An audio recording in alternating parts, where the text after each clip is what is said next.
Alors, on a parlé la semaine passée de la Trinité qui est au cœur des croyances chrétiennes. Tu ne peux pas être un chrétien sans croire dans la Trinité. Alors, ça fait partie de ce qu'on croit. Un seul Dieu, mais en trois personnes. Dieu le Père, Dieu le Fils et Dieu le Saint-Esprit. On a mis ce fondement-là ce matin. La semaine passée. Mais là, on s'apprête ce mois-ci en prévision de la Pentecôte qui va avoir lieu, la fête de la Pentecôte qui va avoir lieu le 28 mai prochain. On veut mettre une emphase sur la personne du Saint-Esprit, l'œuvre du Saint-Esprit et aussi le baptême du Saint-Esprit pour que le 28, on va faire un appel pour ça, justement, pour le baptême du Saint-Esprit. Mais ce qu'on veut faire, c'est aider la congrégation à bien comprendre qui est le Saint-Esprit, son œuvre, et c'est quoi l'avantage d'être en relation avec le Saint-Esprit. Alors aujourd'hui, on en profite pour parler du Saint-Esprit et la personne du Saint-Esprit. Parce que on voyait la semaine passée justement que dans le contexte culturel dans lequel on vit, c'est incroyable comment est-ce que les croyances orientales ont vraiment influencé la spiritualité, les conceptions spirituelles des Nord-Américains. Et beaucoup de nos croyances, quand on est à l'extérieur de l'Église, proviennent de cette philosophie du panenthéisme, qui est cette croyance que Dieu ou l'énergie divine est présente dans toute la création et dans tous les êtres, mais elle n'est pas limitée à la création, elle peut s'étendre au-delà de ça. C'est pour ça qu'on l'appelle panenthéisme, comparé au panthéisme qui dit que cette énergie-là ou cet esprit divin est présent dans toute la création, mais est limité à la création aussi. Donc, la création, c'est Dieu. Ça, c'est le panthéisme. Et le panenthéisme dit, non, mais Dieu, on ne peut pas vraiment comprendre la divinité ou la puissance universelle ou la conscience universelle. Elle s'étend plus loin que ça, mais nous, on en fait l'expérience dans l'univers. Donc, mais c'est cette idée que Dieu est présent et finalement, ça amène à cette idée qu'on est Dieu, nous aussi. Mais on a vu qu'en tant que chrétien, ce n'est pas comme ça que la révélation de Dieu nous est présentée. Il y a un Dieu qui est créateur, qui est distinct, séparé de sa création, et à qui la création est redevable, à qui la création est soumise, incluant nous, les êtres humains. Ce Dieu s'est révélé ensuite dans la personne de Jésus. Et Jésus nous a parlé, lui, de son Père, le Créateur. Donc, Jésus a révélé le Père. Mais voici, lorsque Jésus s'apprêtait à retourner, s'apprêtait à mourir, juste dans son dernier discours à ses disciples, commence à parler de quelque chose qui avait fait des allusions au Saint-Esprit, mais n'avait pas été très précis sur le rôle du Saint-Esprit. Mais on retrouve dans Jean, au chapitre 16, un discours de Jésus qui nous décrit qui est le Saint-Esprit et qui va nous parler de son rôle, qui prépare ses disciples à l'action du Saint-Esprit. Parce que lorsque Jésus était sur terre, le Saint-Esprit était pleinement présent sur Jésus et en Jésus. Mais Jésus étant Dieu lui-même, c'est lui qui avait la priorité. C'est lui qui enseignait la vérité, c'est lui qui transmettait la connaissance, c'est lui qui nous a parlé du royaume, de son royaume et du royaume de son Père. Donc, toute la plénitude de Dieu habitait en lui et c'était le Saint-Esprit qui le rendait ça possible. Mais le Saint-Esprit n'était pas partagé. Il reposait pleinement sur Jésus, était localisé en Jésus. Mais Jésus, au chapitre 16 de l'Évangile de Jean, dit ceci. « Maintenant, je m'en vais vers celui qui m'a envoyé, vers Dieu le Père. Et aucun de vous ne me demande, où vas-tu? » Là, il était curieux, Jésus était curieux. Pourquoi vous ne me demandez pas où je m'en vais? Mais il dit, c'est parce que je vous ai dit ces choses et vous êtes tristes. Et la tristesse a rempli votre cœur. Donc, les gars ne savaient pas quoi dire. Les disciples ne savaient pas quoi dire. Jésus venait de leur dire, là, il faut que je meure. Mais il leur dit, vous n'êtes pas curieux de savoir où je m'en vais? Vous ne me posez pas de questions à propos de ça? Je le sais. Après ça, il dit, je le sais, vous êtes triste, c'est correct. Cependant, au verset 7, je vous dis la vérité. Il vous est avantageux que je m'en aille. Car si je ne m'en vais pas, le Consolateur ne viendra pas vers vous. Mais si je m'en vais, je vous l'enverrai. Et quand il sera venu, il convaincra le monde en ce qui concerne le péché, la justice et le jugement. Et en ce qui concerne le péché, parce que le monde ne croit pas en moi. Dans la justice, parce que je vais au Père et que vous ne me verrez plus. Et il parlera de jugement parce que le prince de ce monde est jugé. J'ai encore beaucoup de choses à vous dire, Jésus dit, mais vous ne pouvez pas les porter maintenant, vous ne pouvez pas les comprendre, vous n'êtes pas capable, vous n'êtes pas en état de les recevoir. Mais quand le Consolateur sera venu, l'Esprit de vérité, il vous conduira dans toute la vérité, car il ne parlera pas de lui-même, mais il dira tout ce qu'il aura entendu, et il vous annoncera les choses à venir. Il me glorifiera, parce qu'il prendra ce qui est à moi et vous l'annoncera. Et tout ce que le Père a est à moi. C'est pourquoi je vous dis qu'il prendra ce qui est à moi et qu'il vous l'annoncera. Et voilà, ici, Jésus met le fondement théologique de ce qu'on appelle en théologie, dans les études de la Bible, la pneumatologie, qui est l'étude du Saint-Esprit. Jésus place le fondement et nous explique un peu qui est le Saint-Esprit. Et il dit, il faut que je m'en aille, parce que présentement, c'est moi qui ai tout le Saint-Esprit. C'est moi qui l'ai. Je porte le Saint-Esprit en moi. On sait, à son baptême, qu'est-ce qui est arrivé? Jésus, lorsqu'il était baptisé par Jean-Baptiste, il est allé dans l'eau, puis lorsqu'il est sorti, le ciel s'est ouvert et l'Esprit de Dieu est descendu sur lui, sous la forme d'une colombe.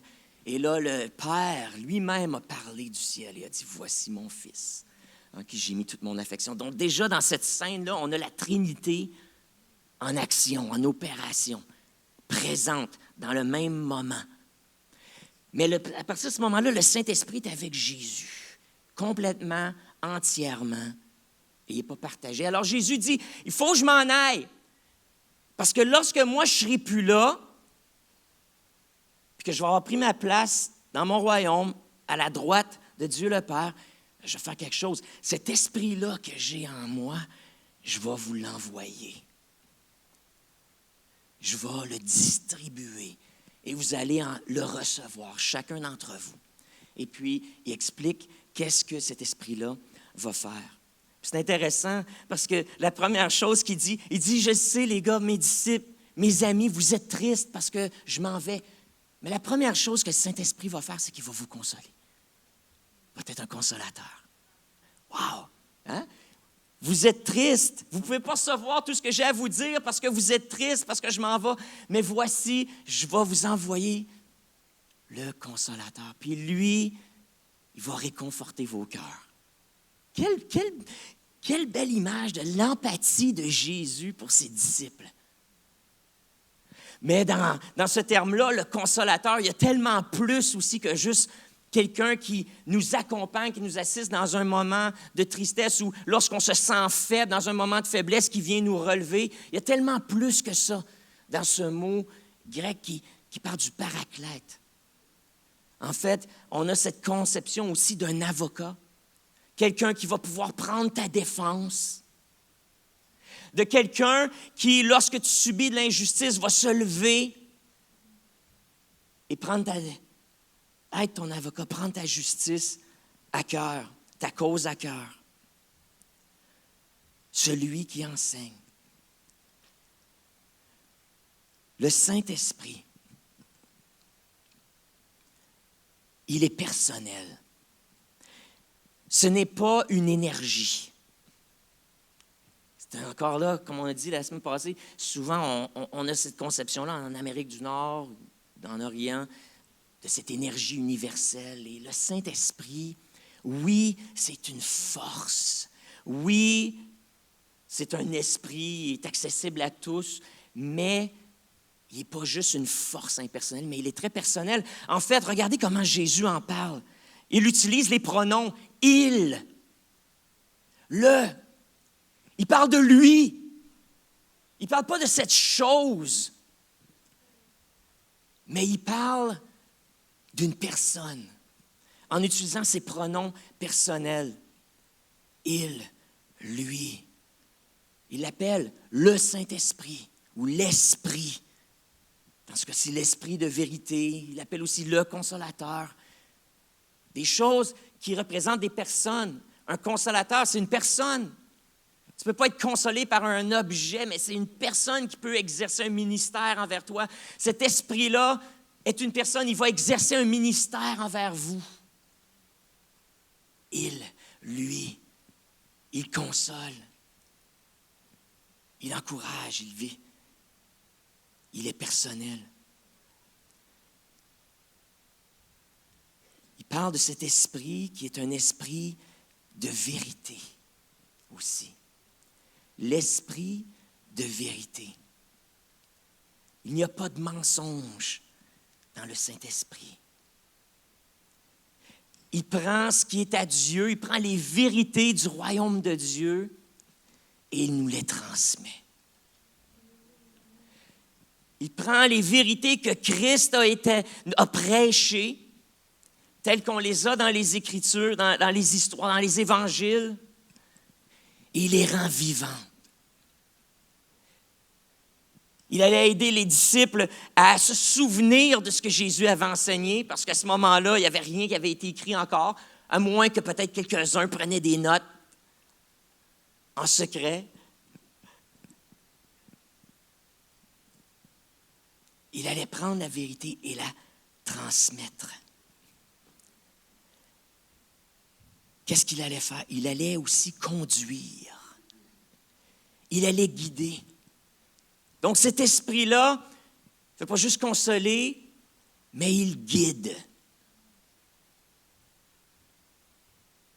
Il va être celui qui, lorsque tu es dans un endroit, justement, comme on disait ce matin, qui fraye un chemin,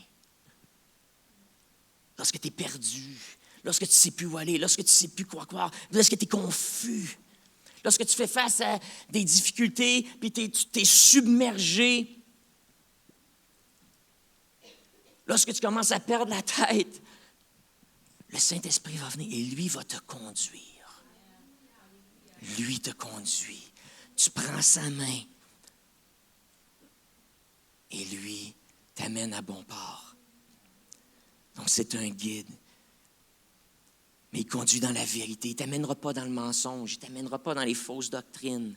Si tu restes avec lui, branché sur le Saint-Esprit, il te préserve de te laisser séduire par les autres esprits qui sont à l'œuvre dans ce monde.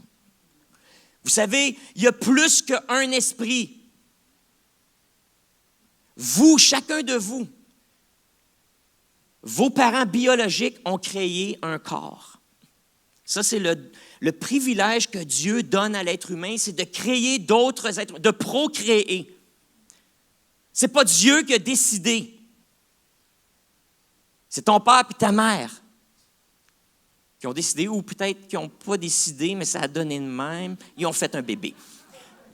Je n'ai pas dit que vous êtes tous voulus de la même manière, tous planifiés de la même manière, mais vous venez toutes, disons, vous avez tous été procréés pas mal de même. Il y a certaines exceptions aussi. Je parlais avec quelqu'un récemment qui me disait que cette personne-là a reçu une insémination artificielle. Elle voulait un enfant, n'avait pas de conjoint et a été inséminée, a trouvé un donneur, puis insémination in vitro, tout ça. Puis elle me parlait, la personne m'a demandé, mais est-ce que mon bébé peut être sauvé? L'être humain est capable de procréer, de donner la vie de façon naturelle ou avec l'aide de la science. C'est notre privilège. Mais voilà la réponse que j'ai donnée à la dame, c'est que oui. Parce que toi, tu as décidé de procréer, peu importe la méthode, il y a un être humain qui a été formé.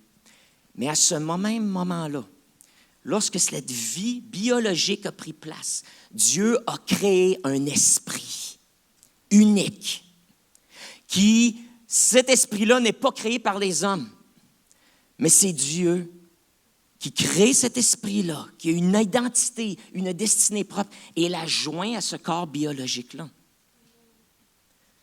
Et c'est ce qui fait que ce corps-là a une vie et une valeur au-delà de la vie biologique.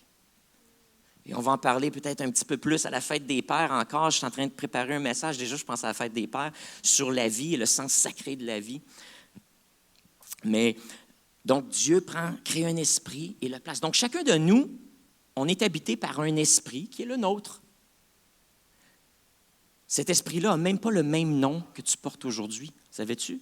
Dans l'Apocalypse, la Bible nous dit que rendu au ciel, Dieu va nous donner notre vrai nom, va nous révéler notre vrai nom. Le vrai nom qui correspond à ton identité telle que Dieu t'a conçu et te voit. N'est-ce pas merveilleux? Wow! J'ai hâte à ce jour. J'ai hâte à ce jour où ma vraie identité, l'identité de mon esprit va être révélée. La personne que je suis vraiment va être pleinement dévoilée.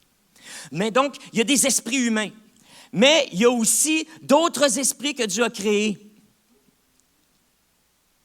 Des anges. Les anges sont des esprits. Ce sont des êtres vivants, dotés de volonté, d'intelligence et de sentiments, mais qui n'ont pas de corps. Et qui sont là, autour de nous, dans cette dimension, dans une dimension invisible à nos yeux. Parce qu'on est limité par nos 5 sens. Et pourtant, ils sont là, ils sont à l'œuvre. Mais parmi ces esprits-là, il y en a, on pourrait dire, des bons et des mauvais. Les anges sont au service de Dieu. Le mot ange qui veut dire messager. Ils ne sont que des messagers. Ils ne sont que des messagers, frères et sœurs. Les anges ne sont que des messagers. Et je le dis ce matin, je prends le temps de m'arrêter là-dessus parce que parmi même ces croyances orientales, parfois, et même d'autres croyances pseudo-chrétiennes, on a cru qu'on pouvait parler aux anges, qu'on devait interagir avec les anges, qu'on pouvait poser des questions aux anges, qu'on pouvait avoir un ange qui est notre guide.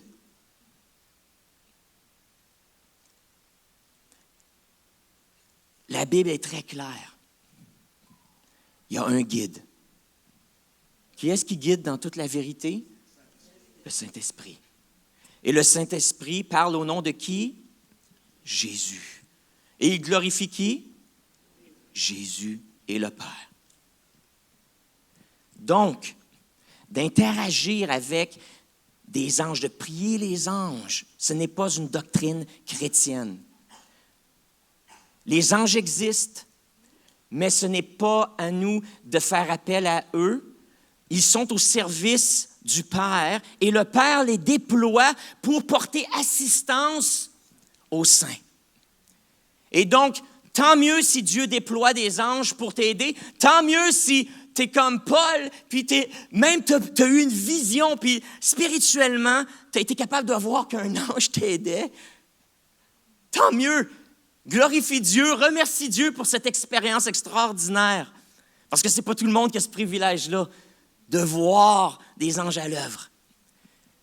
Mais ne te méprends pas à parler aux anges. L'apôtre Paul même a dit, si un ange de lumière venait t'apporter un message autre que celui que Jésus a annoncé. Exactement. Méfie-toi. Rejette ce message-là, tiens-toi loin. Ne le crois pas. Parce que dans l'ère chrétienne, Jésus l'a dit, j'envoie un esprit, puis c'est lui qui va révéler le message. Dieu ne se sert pas des anges pour te révéler des messages à propos du monde spirituel. Donc, Ça veut dire qu'il y a des anges, mais qui se déguisent peut-être en anges de lumière, mais qui sont peut-être pas bons, qui prétendent être bons. Et oui, il y a d'autres esprits à l'œuvre. Et ceux-ci, on les appelle des démons. Mais c'est intéressant, Jésus les appelait, lui, esprits impurs.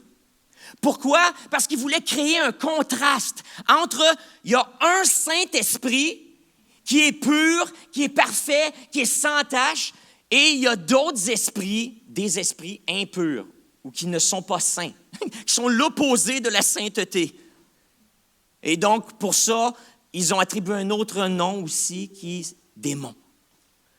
Alors, il y a plusieurs esprits, mais dans ce monde d'esprits, il y a un seul esprit qui est parfaitement saint. Et saint, un attribut de Dieu, c'est un attribut de Dieu. C'est le Saint-Esprit, il y en a juste un. Le Saint-Esprit. Après ça, il y a d'autres esprits. Puis pourquoi on ne les appelle pas saints? Même les anges, même si dans la tradition, parfois on dit les saints anges, Saint Gabriel, Saint Michel, Pourquoi ne sont-ils pas saints? Parce qu'ils peuvent être déchus. Ils ont le choix. Et la Bible nous enseigne que, justement, plusieurs de ces esprits-là, un jour, se sont joints à Satan dans sa rébellion et ont été précipités hors du ciel. Et maintenant, ils rôment sur la terre. Et vous savez, ils sont jaloux de ce que Dieu a fait avec vous. Dieu a créé un esprit comme eux. Mais qu'est-ce qu'il a fait? C'est qu'il leur a donné à cet esprit-là la possibilité d'être matérialisé, c'est-à-dire qu'il l'a joint à un corps. Et ce corps-là, maintenant, peut profiter de la création, peut profiter du terrain de jeu que Dieu a créé, de la nature, de l'interaction avec d'autres, peut expérimenter des sensations avec ses 5 sens que les démons ou les anges ne peuvent pas expérimenter. Ils ne connaissent pas. Ils sont jaloux de ces choses-là. Et voilà que lorsque des gens ont des portes ouvertes ou dans leur vie, des points de vulnérabilité, il est possible parfois que des démons s'attachent à une personne et que, parce que le corps humain a été fait comme un véhicule pour porter un esprit, alors c'est possible que des fois, un mauvais esprit ou plusieurs envahissent une personne et viennent squatter chez vous, des fois sans même que tu le saches, parce qu'ils veulent goûter à ce que toi tu goûtes et vivre cette expérience dont ils sont jaloux. La seule chose, c'est que lorsque ça arrive, leur but, c'est de saboter et de blasphémer la création de Dieu et de saboter tout ce qui est beau et que Dieu a créé en toi de merveilleux. Et tout ton potentiel divin. Leur but, c'est de saboter ça. Non seulement eux, de se faire plaisir, mais ensuite de saboter ta vie et ensuite de s'en servir pour faire blasphémer le nom de Dieu. Mais gloire à Dieu qu'en Jésus, nous avons la victoire sur tous les esprits. Et que Jésus non seulement pardonne nos péchés, non seulement ouvre la voie au ciel pour nous, mais aussi vient nous libérer et nous délivrer de ces esprits qui cherchent à nous manipuler, se servir de nous pour satisfaire leurs désirs impurs. Parce que nos corps ont été faits pour recevoir porteur de notre esprit, mais aussi être récipiendaire de l'esprit de Jésus, de ce Saint-Esprit. Alors Jésus dit, il faut que je parte parce que j'ai tout le Saint-Esprit avec moi. Mais quand je vais m'en aller, voici ce que je vais faire. Je ne serai plus là parce que je vais être à la droite de Dieu. Donc je vais envoyer mon Saint-Esprit et là, ce Saint-Esprit-là, vous allez pouvoir le recevoir. Il va pouvoir entrer en vous et il va vous conduire dans toute la vérité. Non seulement ça, mais il va parler en mon nom. Il va parler en mon nom. Le Saint-Esprit ne parle jamais de lui-même. Ne se glorifie pas lui-même, même s'il aurait bien le droit de le faire. Mais le Saint-Esprit, avec sa volonté, choisit d'accepter le rôle qu'il a joué dans la Trinité. Et son rôle, c'est de glorifier Jésus, de parler au nom de Jésus, de faire et de nous rendre capables de faire ce que Jésus a fait sur la terre. C'est comme ça qu'il glorifie Jésus. Il vient envahir nos vies et là, nous rend capables d'être comme Jésus. Alors, il va toujours glorifier Jésus, va toujours t'amener à aimer Jésus de plus en plus. Il va t'aider à être transformé, changé de plus en plus à l'image de Jésus. Pour que ta vie, à mesure que tu grandis, à mesure que tu apprends et que tu marches avec Dieu, tu ressembles à Christ. La Bible nous dit qu'on devienne à la stature parfaite de Christ. Il est le modèle, il est l'archétype. On l'a dit assez souvent ici à l'Église de Carrefour. Il est l'archétype, il est le protagoniste à qui on veut ressembler, celui qu'on veut imiter. Mais on ne peut pas y arriver par nous-mêmes. Et Jésus le savait très bien. C'est pour ça qu'il dit, il est avantageux pour vous que je parte. Parce que par vous-même, les gars, mes disciples, il vous est impossible. Il vous est impossible d'accomplir la tâche que je vous donne et même de demeurer mes disciples. Vous allez avoir besoin d'un guide et vous allez avoir besoin que ma présence continue d'être avec vous, mais elle va être en vous. Pour revenir à cette idée de guide spirituel, OK? Chaque guide spirituel auquel vous faites que les gens font référence, je vous le dis, qui pensent qu'ils sont bons ou mauvais, ces guides spirituels-là, c'est toujours des démons, OK?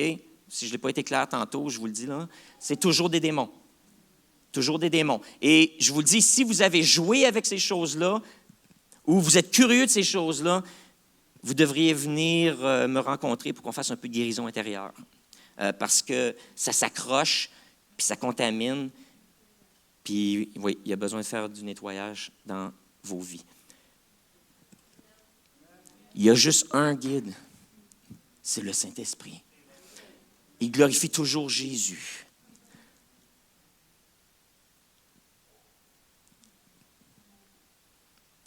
Ensuite, il parle au nom de Jésus. Le Saint-Esprit n'est pas capable de parler contre Jésus. Le Saint-Esprit ne dira jamais rien qui t'amène à douter de Jésus, qui t'amène à prier à une autre entité que Jésus. T'amènera jamais à croire que tu es Dieu toi-même. Mais va toujours te pointer vers le Père, mais à travers le Fils. Il y en a, effectivement, aussi encore dans notre société, dans notre culture, nos amis, nos gens, des gens de notre parenté, même peut-être nous, avant qu'on vienne à la foi et que l'Évangile nous soit ouvert et présenté, on avait cette idée que tout le monde pouvait avoir accès à Dieu. Alors, si même un guide spirituel ou un instructeur ou un gourou ou même un pasteur te dit que tu peux atteindre Dieu, que tu peux atteindre le ciel sans avoir à passer par Jésus, méfie-toi. Ce n'est pas le Saint-Esprit qui parle, ce n'est pas le Saint-Esprit qui guide.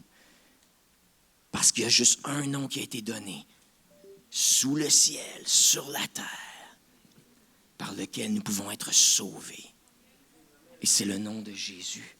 Voilà, je vous donne des trucs parce qu'il faut que vous connaissiez comment discerner la vérité du mensonge dans notre société. On a parlé de tous ces livres la semaine dernière que des fois on retrouve même dans les librairies chrétiennes. Et parfois, il faut se méfier. Alors, un des grands tests, c'est ça. Est-ce que c'est le Saint-Esprit qui parle ou c'est d'autres esprits qui est derrière ça? Est-ce que cet esprit-là nous amène à nous confier en Jésus? C'est même comme ça qu'on, parfois, dans l'Église primitive, on pouvait discerner lorsque quelqu'un prophétisait dans l'Église. Parce que ce n'est pas toutes les déclarations qui sont faites sous l'égide de la prophétie dans une Église qui sont inspirées du Saint-Esprit. On a parlé un petit peu de ce qu'on a dû faire ici, même à l'Église. Parce que parfois, d'autres esprits peuvent parler. Mais alors, les apôtres disaient, un test pour savoir si quelqu'un est en train de prophétiser au nom de Jésus pendant qu'elle prophétise ou lorsqu'elle est présumément sous l'influence du Saint-Esprit. Est-ce que cette personne ou l'Esprit qui est là est capable de confesser le nom de Jésus comme Seigneur? C'est-à-dire l'autorité suprême à qui tout autre esprit sont soumises.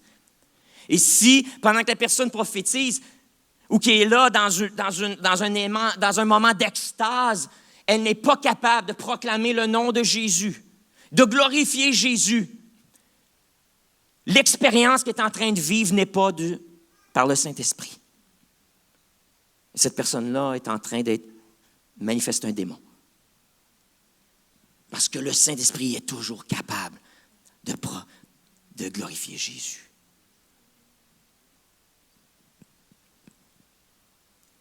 Le Saint-Esprit, il est personnel. Oui, c'est un consolateur. C'est aussi un avocat. C'est aussi un guide. Il parle au nom de Jésus et rend toujours la gloire à Jésus, n'attire jamais les regards vers lui-même, mais nous pointe toujours vers Dieu et son Fils.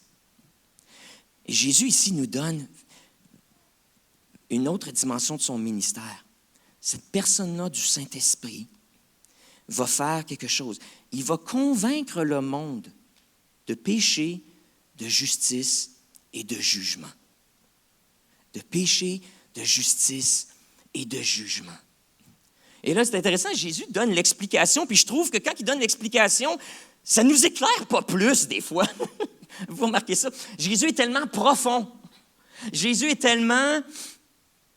Et puis il dit ici à ses disciples, je suis en train de vous dire des affaires, puis je ne suis même pas certain que vous comprenez ce que je suis en train de vous dire, mais je vais vous le dire pareil. Le Saint-Esprit va vous convaincre de péché, de justice et de jugement. Et puis là, voici, il explique un peu qu'est-ce qu'il veut dire par ça. En ce qui concerne le péché, parce que le monde ne croit pas en moi. La justice, parce que je vais au Père et que vous ne me verrez plus. Et le jugement, parce que le prince de ce monde est jugé. Moi, je lis ça, puis je suis comme, Jésus, je ne comprends pas plus. C'est vrai, hein? Je ne comprends pas plus, Seigneur. Qu'est-ce que tu dis? Fait que là, ce que j'ai fait, puis ce qu'on devrait tout faire, c'est quand on ne comprend pas plus, qu'est-ce que la Bible dit? Ben, on devrait se tourner vers notre guide, l'Esprit de vérité. Puis même les pasteurs font ça, parce qu'on est tous pareils. On est tous pareils, des chrétiens qui cherchent à comprendre Dieu et notre relation avec lui. Alors, on est tous pareils, on dépend tous du Saint-Esprit. Et ça, c'est le grand égalisateur.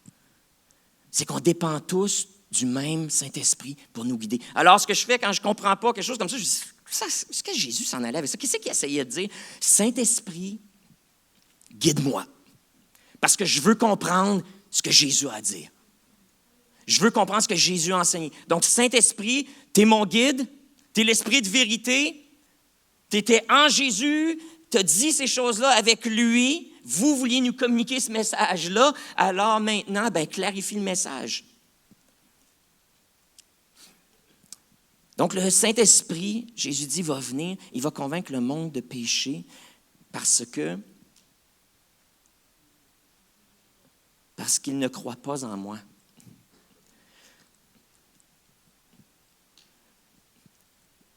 Ton plus grand péché, mon plus grand péché, ce n'est pas de mentir, ce n'est pas de convoiter, ce n'est pas de souhaiter du mal à quelqu'un, ce n'est pas de blasphémer. Ce n'est pas de tromper ton conjoint, de regarder quelque chose que tu ne devrais pas. Le plus grand péché, c'est de ne pas croire en Jésus. Le plus grand péché de l'humanité, c'est d'être incrédule face à la révélation de Dieu, au fait que Dieu lui-même s'est incarné et qui nous a révélé les secrets du monde spirituel et comment avoir accès à lui. Et que tout ça passe par Jésus qui est le chemin, la vérité et la vie. Que nul ne vient au Père que par Jésus. Jésus dit, il va convaincre le monde de péché parce qu'il ne croit pas en moi. Le plus grand péché de l'humanité, c'est de manquer le bateau et d'attendre parler de Jésus, mais ne pas mettre sa foi en lui. Voilà le plus grand des péchés. Parce que c'est le péché qui ne peut pas être pardonné. Parce que tous les autres péchés peuvent être pardonnés. Pensez-y. Tous les autres péchés peuvent être pardonnés parce que si je crois en Jésus, je peux venir à lui avec tous mes manquements, mes failles, les pires sordidités que je peux avoir fait. Je peux amener ça devant lui puis lui donner et implorer son pardon et me saisir de l'œuvre de la croix et dire, Seigneur, tu es mort pour ces choses-là. Merci, Jésus. Et on saisit la grâce. Mais comment est-ce qu'on peut faire ça si on ne croit même pas en Jésus?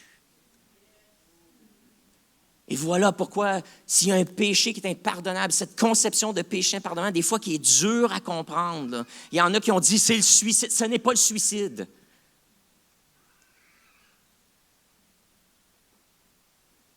C'est de ne pas croire ou ne plus croire en Jésus. Parce que tu es fait à l'os si tu ne crois plus en Jésus. Parce que tout passe par lui. Il n'y a plus de pardon, il n'y a plus rien de possible. Parce que tout se trouve en lui. Tout passe par lui. Donc Jésus dit, le Saint-Esprit, sa job, va être de convaincre le monde qu'il a besoin de moi. Qu'ils ne sont pas parfaits, mais qu'ils ont besoin de moi. Ensuite, le Saint-Esprit va convaincre de justice. Parce que je vais au Père et que vous ne me verrez plus. Pendant que Jésus était sur terre, je répète ce que j'ai dit tantôt, il était l'archétype. L'homme idéal, l'homme parfait, le standard de la droiture. Okay? Le mot justice tel qu'il est ici, ce qu'on veut dire, c'est quelque chose qui est droit, quelque chose qui est parfait. Okay? Donc, droiture, justice sont similaires ici. C'est cette idée du standard parfait. Donc, lorsqu'on regarde comment j'aimerais devenir, le standard devrait être Jésus. Lorsque je regarde ce que j'aimerais devenir ou c'est quoi mes ambitions, est-ce que mes ambitions se mesurent à la stature parfaite de Christ? Le problème, en guérison intérieure, c'est incroyable combien de fois il faut que j'aide les gens à briser des vœux qu'ils ont faits. C'est-à-dire, moi, je ne serai jamais comme mon père. Un vœu que j'ai fait quand j'étais jeune. Et qui, pendant des années, m'a gardé lié à des comportements que mon père, que j'aime profondément, que je respecte énormément, mais qui n'étaient pas parfaits. Il m'a gardé lié à des comportements que lui avait, que moi j'ai répétés avec mes enfants, et même que j'ai fait pire. Moi, je ne serai jamais comme ma mère. Excusez pour l'accent québécois là-dedans. Ça sonne mieux de même. Quand tu le dis, je ne serai jamais comme ma mère. C'est un petit beauceron. Alors, ça. Pourquoi est-ce qu'il y a des problèmes où moi, je ne serai jamais comme mon boss, je ne serai jamais comme ce gars-là, ou je ne ferai jamais ce que lui a fait? Pourquoi est-ce que ces choses-là viennent avec une malédiction et nous enchaînent? C'est parce qu'ils font de la personne, du pécheur, le standard auquel tu te mesures. Et ça fait de cette personne-là une idole dans ta vie. Et les idoles, lorsque tu portes ton allégeance à une idole, il y a un pouvoir spirituel, c'est une loi spirituelle. Lorsque tu établis une idole dans ta vie, tu deviens lié à cette idole-là et ça donne le droit aux esprits qui sont là d'avoir une influence quelconque sur ta vie pour te faire les choses qui correspondent au comportement dysfonctionnel de ton idole ou de la personne que tu as mis comme le standard de ce qui est droit dans ta vie. C'est-à-dire, c'est pas nécessairement que c'est droit, tu reconnais que c'est mal. Mais comprenez la nuance, on reconnaît que c'est mal, mais on dit, moi, je vais être meilleur que ça. Et donc, on fait de ça le standard, puis nous, on essaie de battre le standard. Et voilà pourquoi spirituellement, tu deviens lié et pourquoi, si tu as fait des promesses comme ça, je t'invite à sonder le Saint-Esprit, puis tu peux même lui demander, Saint-Esprit, est-ce que j'ai fait un ou des vœux comme ça dans ma vie? Et par la puissance agissante du Saint-Esprit, l'autorité, la puissance de Jésus en toi, par le Saint-Esprit, tu es capable de briser ces vœux-là, te libérer de cette idolâtrie-là et des effets néfastes dans ta vie, des comportements que tu reproduis. Parce que le seul standard auquel on devrait se mesurer, c'est Jésus. Et c'est pour ça que Jésus dit, il va convaincre le monde de justice, c'est parce que puis il dit, parce que je ne serai plus avec vous. Pendant que Jésus était là, on pouvait voir Jésus, voir ses comportements, voir comment il agit et dire, wow, ça c'est un saint. Lui, c'est ça, Dieu, c'est ça le standard. Bon, mais je deviens un disciple, puis je marche à sa suite, puis d'être un disciple, c'est de devenir un imitateur. Et donc, je vais marcher avec Jésus, puis je vais devenir son imitateur, et il devient le standard de ce qui est bon, ce qui est droit, ce qui est juste, ce que je devrais désirer. Mais là, Jésus dit, je m'en vais. Fait que vous allez perdre un peu là, vos repères. Mais le Saint-Esprit, je vous l'envoie, puis lui va vous ramener cette idée-là. C'est quoi la vraie justice? Et la vraie justice, c'est moi. Je suis l'incarnation de la droiture, de la sainteté, de ce qui est bon, de ce qui est parfait, de ce que tu devrais désirer, de ce que tu devrais être. Et le Saint-Esprit va te rappeler que c'est moi le standard. Et non seulement ça, mais il va t'aider à changer et à devenir de plus en plus comme moi.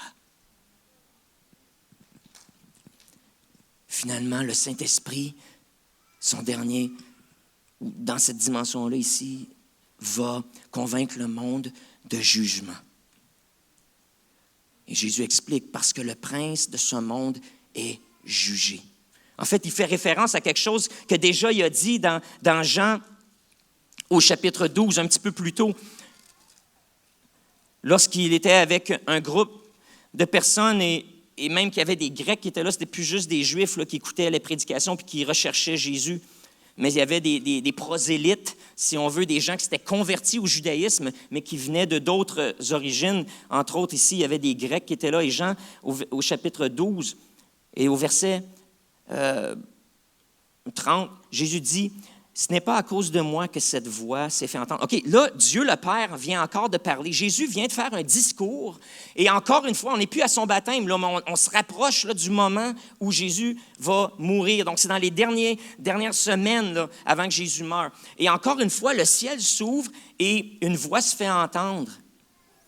Et cette voix-là, du haut du ciel, dit que Jésus, je l'ai glorifié, je le glorifie. La voix du ciel dit, je l'ai glorifié et je le glorifierai encore, en parlant du Père qui va glorifier son Fils. Alors Jésus explique à la foule, parce que la foule dit, un ange lui a parlé. Non. Là, Jésus corrige. Hein? C'est pas un ange, c'est littéralement le Père qui a parlé. Là. Et c'est pas à cause de moi que cette voix-là s'est faite entendre. J'ai pas besoin d'être affirmé, parce que je suis Dieu incarné. Jésus était conscient qu'il était. Je n'ai pas besoin d'affirmation, mais Dieu vient de parler, vient de m'affirmer publiquement devant vous. C'est pour vous. C'est pour vous. C'est à cause de vous, pour aider les gens à stimuler leur foi, à se tourner vers Jésus. Puis là, ensuite, il dit, cette voix vient de parler, maintenant a lieu le jugement de ce monde. Maintenant. C'est en train de se passer. Maintenant, le prince de ce monde sera jeté dehors. Et moi, quand je serai élevé de la terre, j'attirerai tous les hommes à moi. C'est-à-dire, lorsque je vais être crucifié, lorsqu'on va me lever sur une croix, les gens ont très bien compris, parce qu'ils disent ici, mais pourquoi il parle ainsi?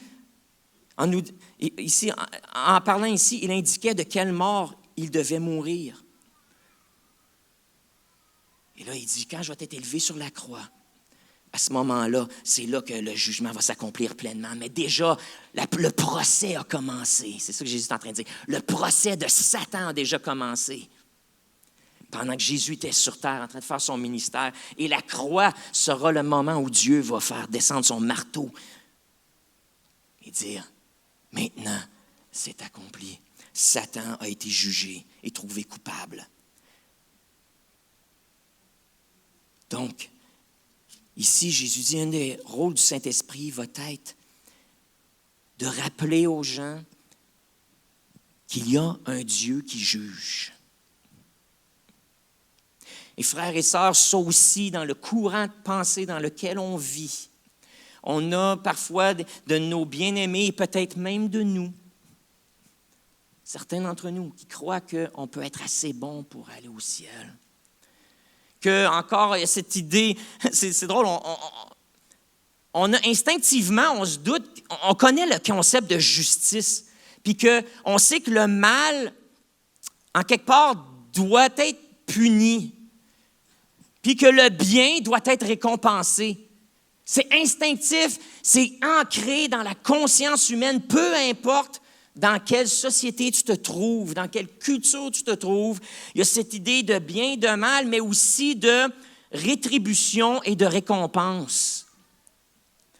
Dieu nous a créés avec cette idée-là. Mais pourtant, aujourd'hui, on essaye de renverser ça. On se dit, mais peut-être je peux être assez bon pour compenser pour mes péchés, puis que là, je vais pouvoir rentrer au ciel. Ou encore, plus si je suis Dieu, dans la pensée panenthéiste ou encore panthéiste, si je suis Dieu ou je fais partie de Dieu, bien, comment est-ce que je peux être rejeté de Dieu? Parce que de toute façon, je suis égal à Dieu et Dieu ne peut pas se rejeter lui-même. La conscience universelle ne peut pas se rejeter elle-même. Donc, ce qu'elle va faire, elle va me purifier et m'incorporer, m'intégrer en elle à la fin. Mais Jésus dit, un des rôles du Saint-Esprit va être de convaincre le monde de jugement que tous sont redevables à Dieu. Et que si Dieu n'a pas épargné Satan, un ange que lui-même avait créé, là, il ne nous épargnera pas non plus. Donc Dieu revient et Jésus, la Bible nous enseigne, Jésus revient et c'est lui qui revient pour juger les morts et les vivants, même ceux qui sont morts. La parole nous dit un jour vont ressusciter, ils vont se retrouver devant Dieu.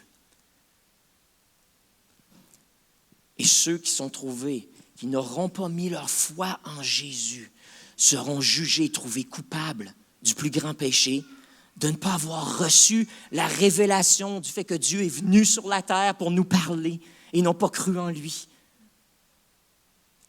Ça n'aura même pas rapport avec ce que tu as fait ou ce que tu n'as pas fait, les bonnes choses que tu as faites versus les mauvaises choses. Non, le standard, ce n'est pas si tu as vécu une bonne vie ou pas. Aujourd'hui, on l'entend, c'est là, il a vécu, tu sais, on fait des funérailles, on va à des funérailles, il a vécu une bonne vie. Il a vécu une bonne vie. Sûrement Dieu aura pitié de son âme, lui fera grâce. Pas s'il n'a pas cru dans la révélation du Fils de Dieu. C'est le standard. C'est une mauvaise nouvelle pour ceux qui ne croient pas en Jésus. Mais le mot jugement, je vous invite, chrétiens, réalisez ce matin que c'est un mot positif aussi. Lorsque je vais en cour et je me présente devant un juge, si j'ai une cause à plaider et que je suis innocent, mais qu'on m'accuse d'être coupable, de me retrouver devant le juge et de me retrouver dans cette salle d'audience devant le juge qui est capable de déclarer d'affirmer que soit je suis coupable ou non, c'est une bonne chose, surtout si je sais que je suis non coupable, parce que c'est lui, encore une fois, va placer son jugement et dire non coupable. Les mots qui doivent être tellement extraordinaires pour quelqu'un qui se retrouve devant la justice et qui n'a pas rien fait de mal, mais dont des adversaires se sont ligués contre lui pour l'inculper. D'être en jugement, c'est quelque chose de positif, parce que c'est là qu'on décrète que tu es non coupable. Si tu as quelque chose à te reprocher, si tu as fait le mal, d'être en jugement, tu peux être nerveux parce que tu sais qu'il y a quelque chose qui s'en vient, il y a des conséquences qui s'en viennent. Mais si tu es non coupable, quelle chose extraordinaire d'être là devant celui qui a le droit de dire non coupable et te libérer, te laisser aller. Puis ça, c'est Pour nous, des fois, le mot jugement nous fait grincer des dents, nous fait peur. On a même peur d'en parler des fois de ce concept-là que Jésus va juger les êtres humains et en envoyer certains en enfer. Mais on n'a pas besoin d'en avoir peur parce qu'en fait, disons-le, expliquons-le, parce que le jugement va être un moment extraordinaire dans ta vie, parce que lorsque tu vas te présenter devant Dieu, puis qu'il va dire simplement une question. As-tu cru? As-tu cru? Jésus, c'est Jésus qui juge. Alors Jésus va dire, as-tu cru en moi? As-tu cru la parole du chrétien de l'Église Le Carrefour à Sherbrooke, là, avec qui tu travailles? As-tu cru quand il t'a parlé de moi? Qu'est-ce que tu as fait avec ce message-là qu'il t'a présenté? L'as-tu reçu, l'as-tu accepté? As-tu donné crédence à ça? As-tu essayé de voir, d'investiguer un petit peu plus? Puis est-ce que peut-être il a raison? Puis si la réponse est oui, j'ai fait ça, Jésus. Écoute, il m'a parlé de toi, puis j'ai été curieux. C'est comme j'ai eu envie de savoir un petit peu plus. J'ai posé plein de questions, puis il m'a donné un petit Nouveau Testament des Gédéons, puis j'ai commencé à lire ça, puis je trouvais ça vraiment intéressant, ton histoire. Puis là, plus je le lisais, on dirait que ça prenait vie en moi, puis là, ma foi augmentait. Puis oui, il m'a parlé de toi, puis j'ai cru. Jésus va dire, rentre dans ma présence, bon et fidèle serviteur. Il ne va même pas te demander, as-tu vécu une bonne vie? Parce que ce n'est pas ça le standard. Même s'il veut que tu en aies vécu une bonne. Mais rentre dans ma présence. Puis l'autre collègue à qui tu as témoigné dans la cafétéria, de l'endroit où tu travailles, qui lui a dit, c'est de la foutaise, ça, ces affaires-là. Voyons donc, ça n'existe pas. Ça n'existe pas, ces affaires-là. Tiens, puis moi, c'est moi, Dieu. C'est moi qui décide ce qui est bon et ce qui est mauvais. Je fais ce que je veux, moi. Il n'y a personne qui va me dire quoi faire. Surtout pas un être invisible quelque part. Ou une vieille religion. Puis là, cette personne-là se retrouve devant Dieu, devant Jésus, le Fils qui va juger les morts et les vivants. Puis il va dire, qu'est-ce que tu as fait avec le message que cette chrétienne-là t'a partagé dans la cafétéria à l'ouvrage où tu travaillais? Ben, Dieu, je savais pas, là. Je savais pas que tu existais. Voyons, c'est pas logique. C'était pas logique dans ce moment-là, mais là, de toute évidence, je peux pas. Pardonne-moi, mon Dieu, de ne pas avoir cru. Oui, j'aurais dû. Et là, le Fils de Dieu, probablement avec une larme dans ses yeux, frère et sœur, va dire, éloigne-toi de moi. Parce que je ne t'ai jamais connu. Parce que tu n'as pas essayé de me connaître non plus. Alors maintenant, c'est à mon tour de faire ce que toi t'as fait. Éloigne-toi de moi. Et cette personne-là va être envoyée dans un endroit où la présence de Dieu n'existe pas. Et la Bible nous dit un endroit qui a été créé pour Satan et ses anges. Tu as voulu vivre sans Dieu, tu as voulu vivre à ta manière, tu n'as pas voulu croire le message que Jésus a enseigné, qui ensuite a été écrit par ses disciples et transmis par ses disciples dans ce livre-là. Il va être trop tard. Mais frères et sœurs, chaque être humain va avoir à rendre des comptes.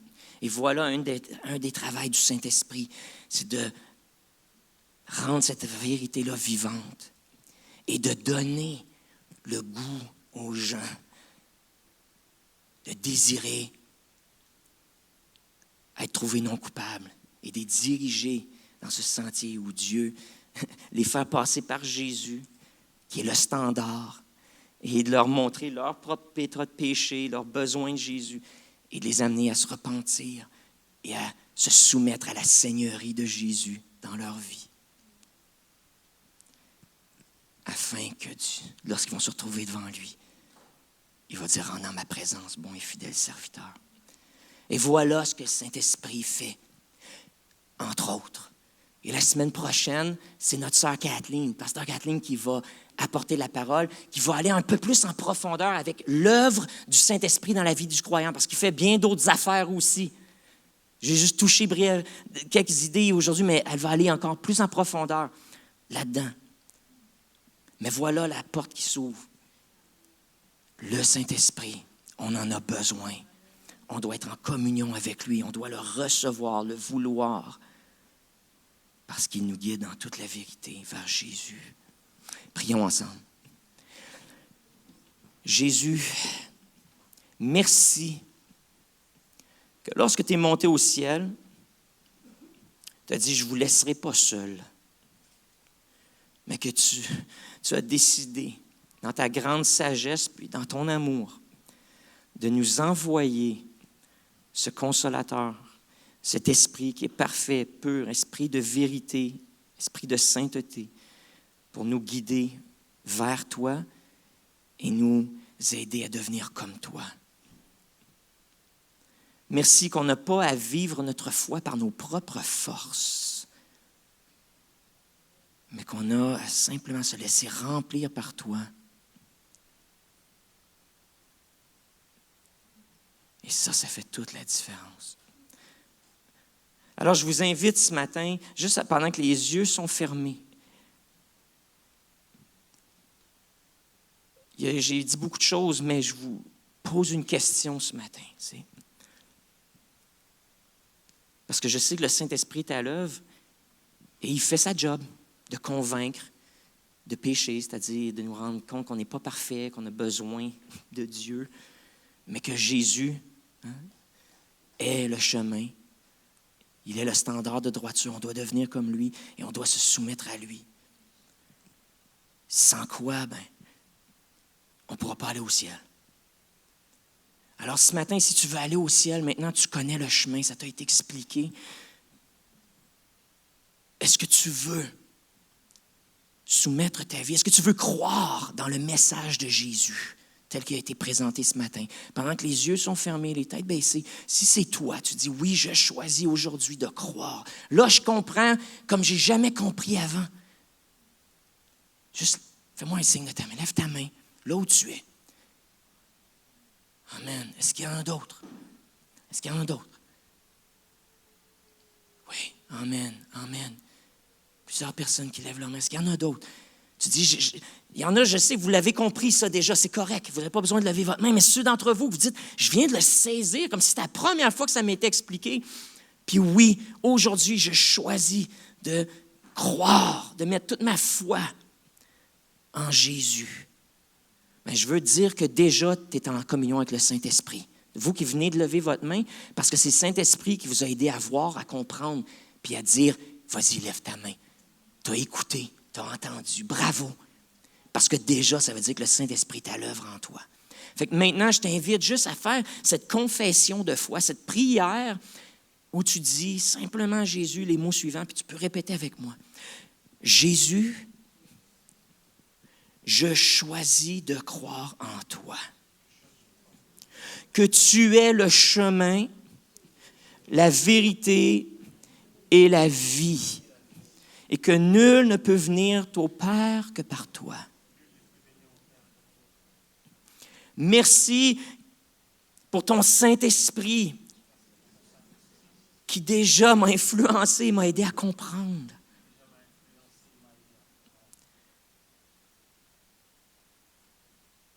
Alors, je te demande pardon d'avoir cru que je serais assez bon par moi-même pour aller au ciel. Pardonne-moi mes péchés et fais de moi une nouvelle créature. Jésus, rends-moi semblable à toi. Et j'accepte l'aide du Saint-Esprit qui va m'aider à être comme toi. Amen. Amen. Levons-nous ensemble, frères et sœurs. Acclamons notre Jésus, notre Roi, le Seigneur des Seigneurs. Acclamons son Père ce matin, le Dieu de toute éternité qui a créé le monde et qui désire des choses extraordinaires pour toi, qui a des projets de bonheur pour toi, une vie éternelle pour toi. Et acclamons l'Esprit de Dieu qui nous rend capables de communier et d'accéder à ces vérités-là, de les comprendre et de les vivre. Alléluia! Alléluia!